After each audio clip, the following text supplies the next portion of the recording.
പാലോട് രവിക്ക് പണി പാലും വെള്ളത്തിൽ കിട്ടിയെന്ന് പറഞ്ഞാൽ മതിയല്ലോ. പണ്ടേ പാലോട് രവി അനഭിമതനാണ്. DCC പ്രസിഡന്റുമാരിൽ 13 പേരെ തൂക്കി ദൂരെ കളയണമെന്ന ആഗ്രഹം KPCC ഹൈക്കമാൻഡിനോട് ഉന്നയിച്ചു. പിന്നീടും വേണ്ട വേണ്ട എന്ന് വച്ചപ്പോഴും പാലോട് രവിയുടെ അവസ്ഥ കയ്യാലപ്പുറത്തെ തേങ്ങ പോലെയായിരുന്നു. ഒന്ന് അങ്ങോട്ട് അല്ലെങ്കിൽ ഇങ്ങോട്ട്. പാലോട് രവി കൈയും കാലും ഇട്ട് അടിച്ചു പറഞ്ഞു, ഞങ്ങളിതാ ഹൈക്കമാൻഡ് നിർദ്ദേശിച്ചതുപോലെ പിരിവൊക്കെ തുടങ്ങി, കാശൊക്കെ കളക്ട് ചെയ്തുകൊണ്ടിരിക്കുന്നു, ഞങ്ങൾ തിരുവനന്തപുരം ജില്ല ശക്തമായി മുന്നോട്ട് പോകുന്നു എന്നൊക്കെ പറഞ്ഞു നോക്കിയെങ്കിലും പാലോട് രവിയുടെ അവസ്ഥ അത്ര ശുഭകരമായിരുന്നില്ല. അതുകൊണ്ട് തന്നെ പാലോട് രവി തിരിച്ചൊരു മുട്ടൻ പണി പാർട്ടിക്ക് വെച്ചു കൊടുത്തു. അതാണ് ഈ ഫോൺ സംഭാഷണമായി പുറത്തു വരുന്നത്. വാമനപുരത്തെ ഒരു ബ്ലോക്ക് പഞ്ചായത്ത് അംഗം, ബ്ലോക്കിലെ ഒരു നേതാവിനെയാണ് ഇദ്ദേഹം വിളിച്ചിട്ട് പറഞ്ഞെന്താണ്, അടുത്ത് വരാൻ പോകുന്ന പഞ്ചായത്ത് ഇലക്ഷൻ ഉണ്ടല്ലോ, പഞ്ചായത്ത് ഇലക്ഷൻ, അതിൽ കോൺഗ്രസ് പാർട്ടി 3ാം സ്ഥാനത്തേക്ക് പോകും. പറയുന്നത് DCC പ്രസിഡന്റാണെന്ന് ഓർമ്മ വേണം. ഒരു താഴേക്കിടയിലുള്ള നേതാവിനോട് പറയുകയാണ്, വരുന്ന പഞ്ചായത്ത് തിരഞ്ഞെടുപ്പിൽ അടപടലം 3G ആകും നമ്മുടെ കോൺഗ്രസിന്റെ അവസ്ഥ. അടുത്ത് പറയുന്നു, നിയമസഭാ തെരഞ്ഞെടുപ്പിൽ ഈ പോക്കാണെങ്കിൽ 60 സീറ്റുകളിലും ഇക്ഷ ഇണ്ണ വരയ്ക്കും, 3ാം സ്ഥാനത്തായിരിക്കും കോൺഗ്രസ്. അവിടെ CPM, അതായത് മാർക്സിസ്റ്റ് പാർട്ടി 3ാമതും ഭരണത്തിൽ വരും. ഇപ്പോൾ കൂടെ ഉണ്ടെന്ന് അഭിമാനിക്കുന്നല്ലോ കുറച്ച് മുസ്ലിങ്ങൾ, അവര് വേറെ പാർട്ടി തേടി പോകും. കുറെ ആളുകൾ BJPയിലേക്ക് പോകും, മറ്റ് ചില ആളുകൾ CPMയിലേക്കും പോകും. കോൺഗ്രസ് അങ്ങനെ ഗോവിന്ദ അടിച്ച് ഇരിക്കും. ഇതാണ് പാലോട് രവിയുടെ ഫോൺ സംഭാഷണത്തിന്റെ സംക്ഷിപ്ത രൂപം. ഇത് കേട്ടാൽ KPCCയിലെ മന്നവന്മാർക്ക് ദേഷ്യം വരാതിരിക്കുമോ? അവർ പാലോട് രവിയോട് ചോദിച്ചു, താങ്കൾ എന്താണ് ഈ പറയുന്നത്? എന്താണ് താഴേക്കടയിലെ നേതാക്കളോട് വിളിച്ചു പറയുന്നത്? തോറ്റുപോകുമെന്നാണോ? ഇത് അവരുടെ ആത്മാഭിമാനത്തെയും ആത്മധൈര്യത്തെയും ചോർത്തിക്കളയില്ലേ എന്ന ചോദ്യം വന്നു.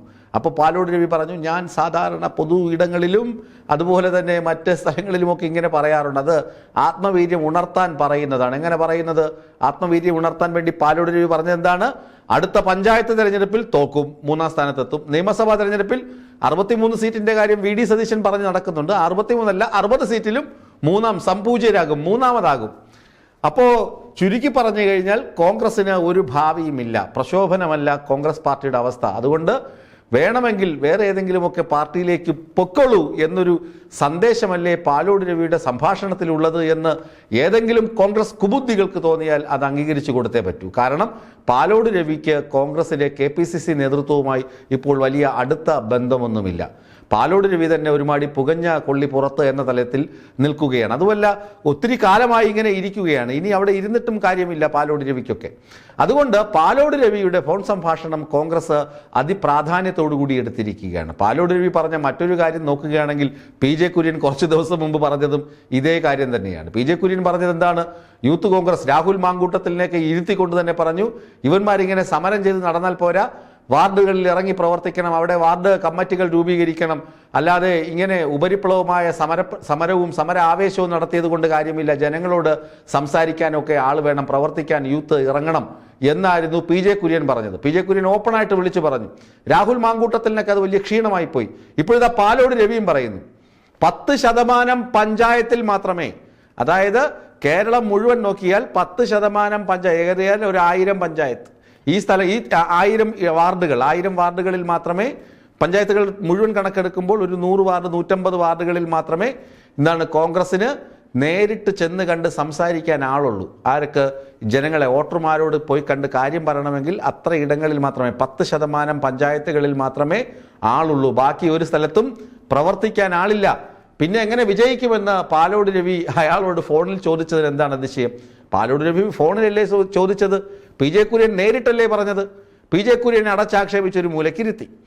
KC ജോസഫ് എന്തായിരുന്നു പുകിൽ PJ കുര്യനെ ആക്രമിക്കാൻ? ഇപ്പോഴത്തെ പാലോട് രവി പറഞ്ഞതും വാസ്തവമല്ലേ എന്ന് കോൺഗ്രസ്സുകാർ ചിന്തിക്കും. ശരിയാണ് പാലോട് രവി പറഞ്ഞത്, ഒരു മനുഷ്യനില്ല പ്രവർത്തിക്കാൻ.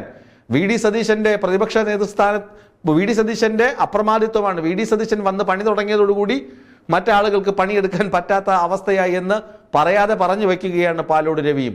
അപ്പോൾ PJ കുര്യൻ ഒരു വശത്ത്, അതുപോലെ തന്നെ ഇതാ പാലോട് രവി മറുവശത്ത്, ഇനി ഒരാൾ ഉഗ്രരൂപിയായി ഉറഞ്ഞു തുള്ളുന്ന ശശി തരൂര്. ചുരുക്കി പറഞ്ഞാൽ കേരളത്തിലെ കോൺഗ്രസ് പാർട്ടിക്ക് കഷ്ടകാലമാണ്. ഉള്ളിൽ തന്നെ പുകഞ്ഞ കൊള്ളികൾ നിരവധിയാണ്. ഇവർ പറയുന്നതിലൊക്കെ കഴമ്പില്ല എന്ന് ചോദിച്ചാൽ കഴമുണ്ട്. അപ്പോൾ ശരിക്കും എന്താണ് മാറ്റേണ്ടതാരാണ്, മാറ്റപ്പെടേണ്ടതാരാണ്? ഈ പ്രവർത്തകരോ അല്ലെങ്കിൽ ഈ നേതാക്കളോ അല്ല മാറ്റേണ്ടത്, സംഘടന തലപ്പത്തിരിക്കുന്ന ആളുകളാണ്. വി.ഡി. സതീശാദി സംഘങ്ങളെ, ഊച്ചാളി വർഗ്ഗങ്ങളെ പിടിച്ച് പുറത്താക്കിയാൽ മാത്രമേ പാർട്ടി രക്ഷപ്പെടുകയുള്ളൂ എന്ന സന്ദേശമാണ് പാലോട് രവിയും പി.ജെ. കുര്യനും തരൂരുമൊക്കെ പറഞ്ഞു വെക്കുന്നത്. ഏതായാലും പാലോട് രവിയുടെ കഷ്ടകാലം ഈ ഇടയ്ക്കൊന്നും മാറുമെന്ന് തോന്നുന്നില്ല. ഏതായാലും വിശദീകരണമൊക്കെ വരുന്ന മുറയ്ക്ക് നമുക്ക് ആ വാർത്തകളിലേക്ക് കടക്കുകയും ചെയ്യാം.